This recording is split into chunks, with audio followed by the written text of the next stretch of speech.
Hello विद्यार्थियों, आप सभी को अपने चैनल एग्जाम प्री में स्वागत है। तो चलिए आज चैप्टर नंबर 3 को लेकर आए हैं तुलसीदास। ठीक है, चैप्टर नंबर 2 को पढ़ रहे थे सूरदास। ठीक है, जिस पद को लेखक था, और ये अभी है पद ही है। ठीक है, पद लिखे हैं तुलसीदास। ठीक है, तो इसके बारे में आज लेखक परिचय और इसका क्वेश्चन आंसर को कंप्लीट करेंगे। ठीक है, जो कि आपके एग्जाम में बहुत बार पूछे जाते हैं। ठीक है, लेखक परिचय से अब जो एग्जाम होने जा रहा है न्यू पैटर्न के हिसाब से, तो लेखक परिचय और क्वेश्चन आंसर ही आपको रहेगा। ठीक है, तो वीडियो को शुरू से अंत तक बने रहिएगा ताकि आपको ज़्यादा से ज़्यादा एग्जाम में नंबर आ सके। ठीक है, तो चलिए हम आपका समय नहीं लेंगे और वीडियो को स्टार्ट करेंगे। ठीक है, तो लेखक परिचय में हम सब यही देखते हैं कि तुलसीदास का जन्म कब हुआ, तब 1543 ईस्वी में, और तुलसीदास का निदान कब हुआ, तो 1623 में। ठीक है, तुलसीदास के जन्म की बात करें तो 1543 में, और निदान की बात करें तो 1623 में। ठीक है, देखिए पढ़ने में अगर कभी मिस्टेक हो जाए तो उसे माफ़ करिएगा। ठीक है, क्योंकि जल्दी के चक्कर में थोड़ा सा हो जाता है बाई मिस्टेक। ठीक है, तो इनके जन्म स्थान की बात करें तो राजापुर। ठीक है, वादा उत्तर प्रदेश में। ठीक है, देखिए उत्तर प्रदेश का एक जिला है वादा। ठीक है, और वहीं पर एक गांव पड़ता है राजापुर, उन्हीं का जन्म होता है तुलसीदास का जन्म। ठीक है, अच्छा इनके बात करें तो जन्म जो होता है सावन के शुक्ल पक्ष के सप्तमी में। ठीक है, जिसको कहते हैं आप शकुन, जिसको क्या कहते हैं आप शकुन कहते हैं। अगर सावन के शुक्ल के पक्ष के सप्तमी में होता है तो उसको कहते हैं अपशकुन हुआ था। ठीक है, अच्छा इनका मूल नाम की बात करें तो इनका मूल नाम था राम बोला। ठीक है, 12 माह के हुए थे तो इनका 32 दांत हो गए थे। ठीक है, 12 माह में इनको 32 दांत हुए थे। इनके माता का नाम इनका माता का नाम था हुलसी। ठीक है, माता का नाम था हुलसी और पिता का नाम था आत्मराम दुबे। ठीक है, आत्मराम दुबे था। इनकी पत्नी का नाम बात करें तो रत्नावली, जो कि दीनबंधु पाठक की पुत्री थी। ठीक है, दीनबंधु पाठक की क्या थी, पुत्री थी रत्नावली। रत्नावली कौन थी, तो सूरदास की पत्नी, तुलसीदास की पत्नी। ठीक है, तुलसीदास की पत्नी थी। अच्छा इसका पालन पोषण जो है चुनिया ने किया था। ठीक है, आइए नेक्स्ट बढ़ते हैं। गुरु दीक्षा की बात करें तो गुरु जो था नरहरि दास, जो कि सुकर खेत के वासी विद्या आरंभ करवाया। ठीक है, अच्छा शिक्षा गुरु था शेष संतान काशी के विद्वान, 15 वर्ष तक शिक्षा प्राप्त की। ठीक है, 15 वर्षों तक काशी के विद्वान शेष सनातन शेष सनातन जो है 15 वर्षों तक शिक्षा प्राप्त की। कौन, तुलसीदास।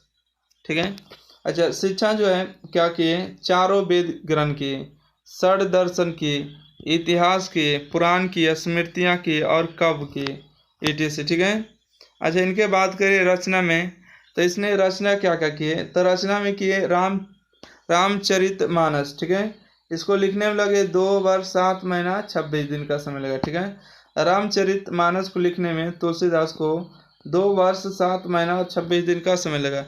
विनय पत्रिका, ठीक है, विनय पत्रिका, श्री कृष्ण गीतावली और पर्वत मंगल, जानकी मंगल, दोहावली, कवितावली, रामलला। ठीक है, नहुछु, वैराग्य, संपीदिनी, वैराव्य। ठीक है, वैराव्य रामायण, रामज्ञा प्रश्न।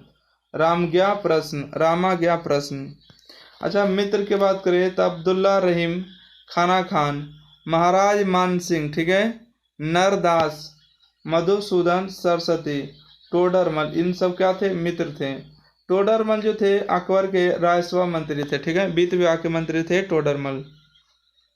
और इनका निवास स्थान की बात करें तो अस्थायी निवास स्थान काशी में था। ठीक है, अस्थायी निवास कहाँ था, तो काशी में था।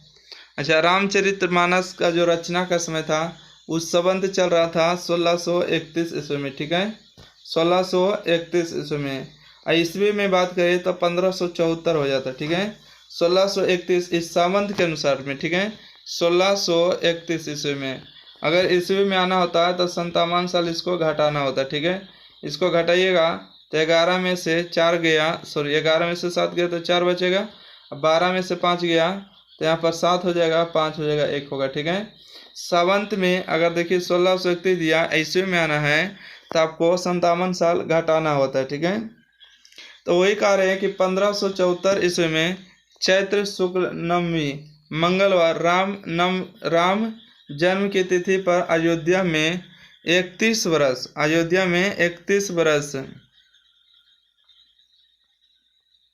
की उम्र में रचना पूर्ति हुआ, ठीक है। और 31 वर्ष की उम्र में, कब? 1633। ईस्वी में बात करिएगा तो फिर 57 साल घटा दिएगा तो ईस्वी हो जाएगा 1576 ईस्वी, ठीक है। अगहन शुक्ल पंचमी राम सीता विवाह की तिथि 2 वर्ष 7 महीने 26 दिन में, ठीक है। इनकी रचना पूर्ण करने में समय लगे 2 वर्ष 7 महीना और 26 दिन का समय। अच्छा, इसका देखिए यहाँ पर जो पद दिया है कभू अम्बा अवसारा पाई, इसका जो है पद का सारांश, इसका जो व्याख्या है अगला वीडियो में मिल जाएगा, ठीक है। तो चलिए इसका क्वेश्चन आंसर करते, ठीक है। अगर इसका देखना चाहते हैं व्याख्या तो प्लेलिस्ट में जाइए, उस वहाँ पर आपको अवेलेबल है। चलिए तो यहाँ पर देखिएगा, या प्लेलिस्ट जाइएगा डिस्क्रिप्शन में, वहाँ पर मिल जाएगा। क्वेश्चन नंबर 1 में कहते हैं कि कब हुक अब अवसन पाई, अब यहाँ अम्ब संबोधन किसके लिए है? इस संबोधन का मर्म स्पष्ट करें। तो उत्तर में हो जाएगा कब हुक अम्ब अवसर पाई, यहाँ अब अम्ब संशोधन माँ सीता के लिए हुआ, ठीक है। किसके लिए संबोधन किया गया? तो माँ सीता के लिए हुआ है, क्योंकि तुलसीदास अपनी दीनहीन अवस्था के बारे में सीता के जरिए श्री राम तक पहुंचाना चाहते, ठीक है। दीनहीन, ठीक है, दीनहीन मतलब गरीबी की अवस्था में सीता के जरिए श्री राम तक पहुंचाना चाहते हैं। क्वेश्चन नंबर 2 में देखिएगा, ठीक है। क्वेश्चन नंबर 2 में कहते हैं कि प्रथम पद में तुलसीदास ने अपना परिचय किस प्रकार दिया, लिखिए, ठीक है। प्रथम पद में तुलसी ने अपना परिचय किस प्रकार दिया, लिखिए।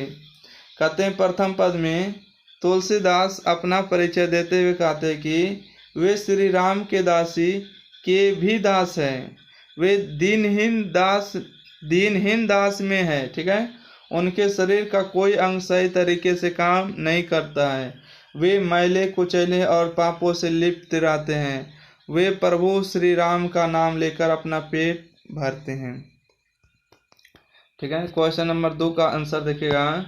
कहते हैं कि प्रथम पद में तुलसी ने अपना परिचय किस प्रकार दिया है, लिखिए।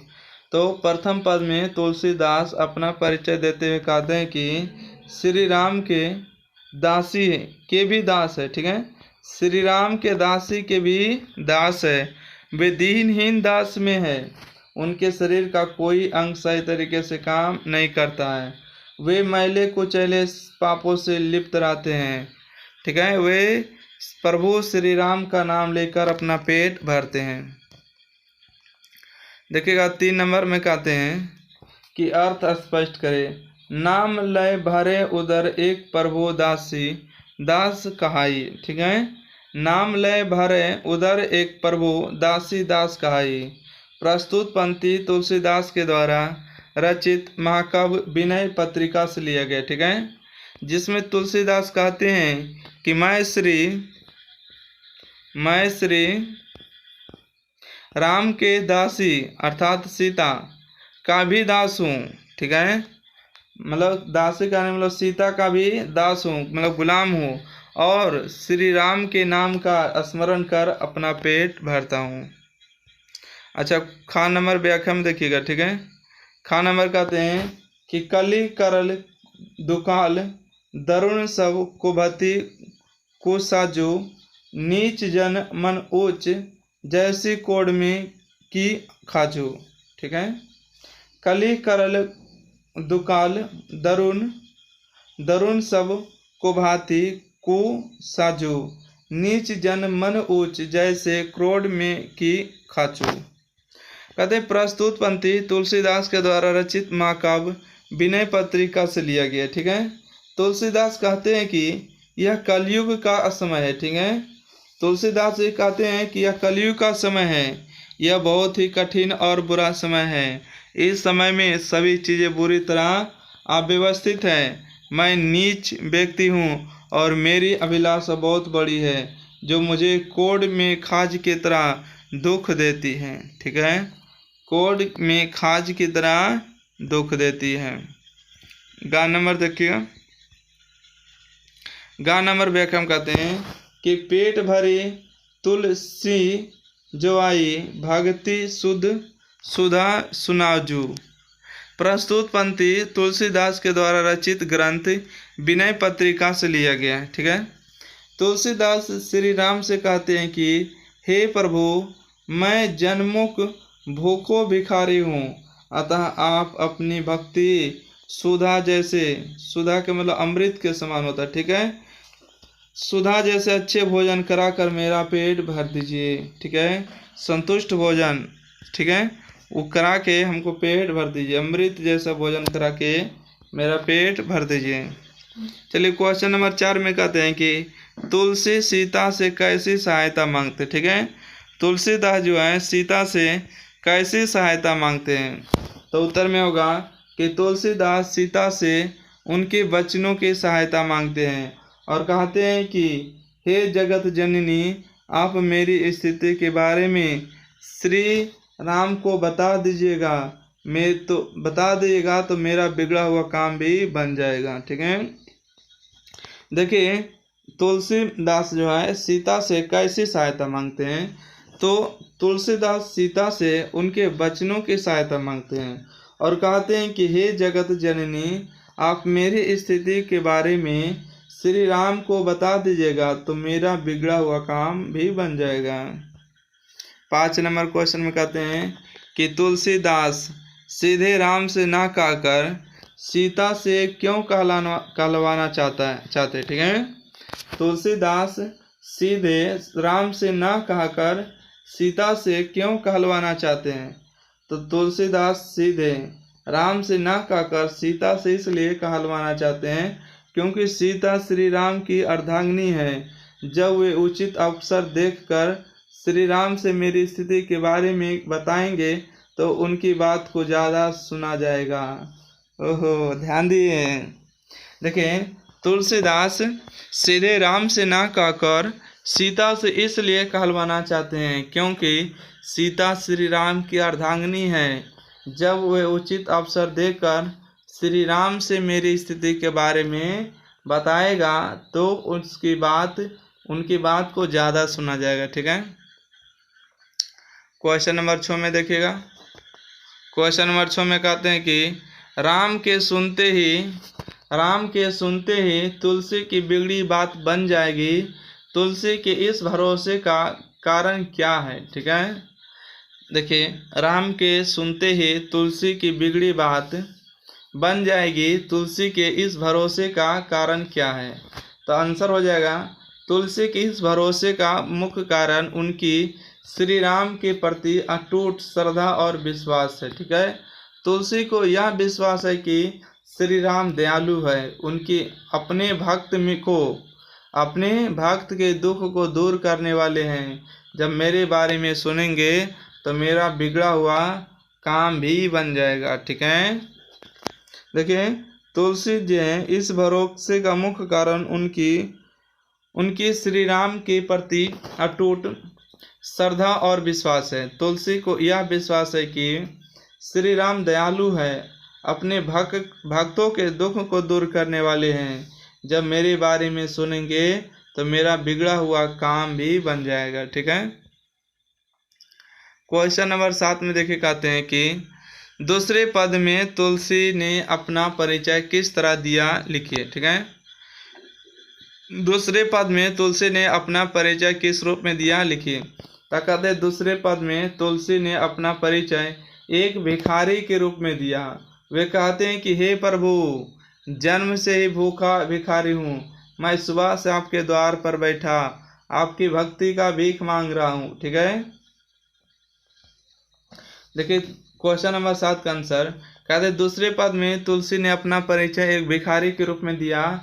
वे कहते हैं कि हे प्रभु, मैं जन्म से ही भूखा भिखारी हूँ, मैं सुबह से आपके द्वार पर बैठा आपकी भक्ति का भीख मांग रहा हूँ। ठीक है। क्वेश्चन नंबर 8 देखिएगा। कहते दोनों पद में किस रस की व्यंजना हुई है। ठीक है, व्यंजना हुई है। तो कहते दोनों पद में भक्ति रस की व्यंजना हुई। ठीक है। क्वेश्चन नंबर 9 देखिएगा। ठीक है। कहते तुलसी के हृदय में किसका डर है। ठीक है, तुलसी के हृदय में किसका डर है। तो तुलसी के हृदय में कलयुग के इस कठिन और बुरे समय का डर है, क्योंकि ऐसे भयानक समय में भी तुलसीदास मोक्ष प्राप्ति की इच्छा रखते हैं। ठीक है। तुलसीदास के हृदय में किसका डर है। तो तुलसीदास के हृदय में कलयुग के इस कठिन और बुरे समय का डर है, क्योंकि ऐसा भयानक समय में भी तुलसीदास मोक्ष प्राप्ति की इच्छा रखते हैं। तो चलिए क्वेश्चन नंबर 9 हो गया। उसके बाद चलते हैं 10 नंबर। ठीक है।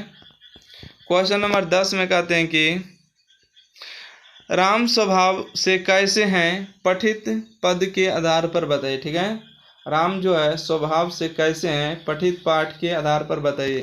तो राम स्वभाव से दयालु है, गरीबों के दुख दूर करने वाले हैं और दुष्टों के नाम जो है करने वाले। ठीक है।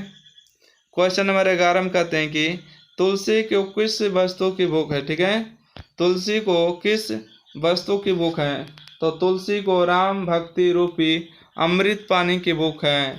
वे कहते हैं कि हे प्रभु, आप मुझे भक्ति रूपी अमृत के समान भोजन खिलाकर मेरा पेट भर दीजिए। ठीक है, तुलसी जी को राम भक्ति रूपी अमृत पानी की भूख है। वे कहते हैं कि हे प्रभु, आप मुझे भक्ति रूपी अमृत के समान भोजन खिलाकर मेरा पेट भर दीजिए। क्वेश्चन नंबर 12 में कहते हैं पठित पाठ के आधार पर तुलसी की भक्ति भावना का परिचय दीजिए। ठीक है, तो उत्तर हो जाएगा तुलसीदास की श्री राम की भक्ति में इस प्रकार लीन है कि वे सुबह से ही उनके दरवाजे पर आकर एक भिखारी की तरह गिड़गिड़ाते हैं और श्री राम से मोक्ष प्राप्ति की इच्छा रखते हैं। उन्हें अपने प्रभु पर इतना विश्वास है कि वे उनकी समस्या का निदान जरूर करेगा। ठीक है। क्वेश्चन नंबर 12 देखिएगा। पठित पद के आधार पर तुलसी की भक्ति भावना का परिचय दीजिए। तो उत्तर हो जाएगा आपको तुलसीदास श्री राम की भक्ति में इस प्रकार लीन है कि वे सुबह से ही उनके दरवाजे पर आकर एक भिखारी की तरह गिड़गिड़ाते हैं और श्री राम से मोक्ष प्राप्ति की इच्छा रखते हैं। उन्हें अपने प्रभु पर इतना विश्वास है कि वे उनकी समस्या का निदान जरूर करेगा। Question number 13। ठीक है, क्वेश्चन नंबर 13 में कहता है कि रटत रिया अरि और न करो ही तो काजू। और यहाँ जो है और का अर्थ है, यहाँ और का अर्थ है बहुत कुछ। ठीक है, यहाँ और का अर्थ है बहुत कुछ, अर्थात तुलसीदास श्री राम से बहुत कुछ पाने की हठ नहीं कर रहे हैं। वे तो केवल उनकी भक्ति का एक टुकड़ा पाना चाहते हैं। ठीक है, उनकी भक्ति का एक क्या पाना चाहते हैं, केवल उनकी भक्ति का एक टुकड़ा पाना चाहते हैं। क्वेश्चन नंबर 14 देखिएगा। ठीक है, कहते हैं कि दूसरे पद में तुलसीदास ने दीनता और दरिद्रता दोनों का प्रयोग क्यों किया। ठीक है, तुलसीदास जो है दूसरे पद में दीनता और दरिद्रता दोनों का प्रयोग क्यों किया। तो तुलसीदास दीनता का प्रयोग अपने लिए तथा दरिद्रता का प्रयोग स्वयं सहित पूरे समाज के लिए किया। ठीक है, दीनता शब्द का प्रयोग अपने लिए किया है, मतलब कि गरीब है, और दरिद्रता शब्द का प्रयोग स्वयं सहित पूरे समाज के लिए किया है। क्वेश्चन नंबर 15 क्वेश्चन नंबर ठीक है। आइए तो क्वेश्चन नंबर 15 में कहते हैं कि प्रथम पद का भावार्थ अपने शब्दों में लिखिए। ठीक है, प्रथम पद का भावार्थ अपने शब्दों में लिखिए। तो प्रथम पद पर तुलसीदास सीता को माँ कहकर संबोधित करते हैं। वे कहते हैं कि हे माँ, कभी भी उचित अवसर देखकर श्री राम प्रभु को मेरी इस दयनीय स्थिति के बारे में बता देना। प्रभु से बताना कि मैं उनकी दासी का भी दास हूँ, उनका नाम लेकर मैं अपना पेट भरता हूँ। मेरी स्थिति के बारे में अगर प्रभु को पता चल गया तो मेरा बिगड़ा हुआ काम भी बन जाएगा। ठीक है, प्रथम पद का भावार्थ अपने शब्दों में लिखिए। तो कहते हैं प्रथम पद, उत्तर फिर से देखिएगा, कहते हैं प्रथम पद, प्रथम देखिए पद, प्रथम में या तो प्रथम पद पर तुलसीदास सीता को माँ कहकर संबोधित करते हैं। वे कहते हैं कि हे माँ, कभी भी उचित अवसर देकर श्री राम प्रभु को मेरी इस दयनीय स्थिति के बारे में बता देना और प्रभु से बताना कि मैं उनकी दासी का भी दास हूँ, उनका नाम लेकर अपना पेट भरता हूँ। मेरी स्थिति के बारे में अगर प्रभु को पता चलेगा तो मेरा बिगड़ा हुआ काम भी बन जाएगा। तो इस तरह से आपको टोटल क्वेश्चन आंसर 15 को था समाप्त हुआ और लेखक परिचय के साथ। ठीक है, वीडियो आपको कैसा लगे तो कमेंट बॉक्स में ज़रूर बताना है। ठीक है दोस्तों, तो अगले वीडियो में मिलेंगे, जब तक के लिए आपको कर देना है लाइक, वीडियो को शेयर कर देना है, चैनल को सब्सक्राइब नहीं किए तो चैनल को सब्सक्राइब कर देना है। ठीक है, तो फिर अगले वीडियो में मिलेंगे, जब तक आप स्वस्थ रहिए, मस्त रहिए, अच्छे रहिए। ठीक है, थैंक्स।